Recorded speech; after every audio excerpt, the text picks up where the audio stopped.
bus drivers at Sutton have voted against working the 9 new routes that LRT had hoped to launch on Saturday. They're angry about the pay and conditions deal, part of London Bus's competitive tender that won them the routes from LRT. I've worked for them all the years. I've enjoyed working for them, but I won't accept the conditions that they want us to work under in future, and nor will most of my colleagues neither. The general feeling is, under the strain and the stress that the job puts an individual now, that this is too much to ask, to decently ask. Negotiations are underway, but if they fail, the dispute could spread. Other garages in the fleet I know are watching Sutton very carefully because they see their future as to what is happening at Sutton at the moment. And it is quite likely that if things don't resolve in the next fortnight, that there could be some sort of form of industrial action throughout London, yes. London buses say they believe the pay and conditions package is fair.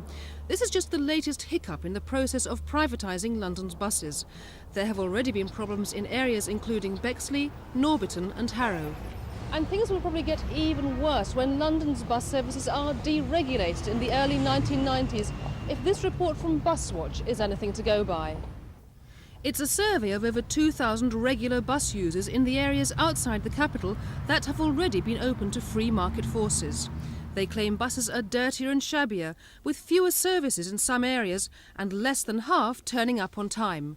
The result is that fewer people use them. So should London's bus passengers resist deregulation?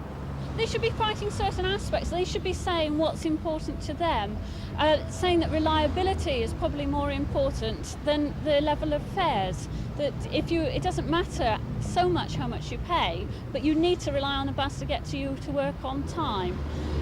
The overcrowding is very uncomfortable for a lot of people, particularly the elderly, people with shopping. That kind of thing is unacceptable to the passengers, and I think it's those priorities that need to be made. In the meantime, LRT are keeping the existing services at Sutton until they can introduce the new network. But unless the dispute is settled soon, a new company could replace London buses, with up to 200 jobs being lost. Gail Goodwin for Thames News.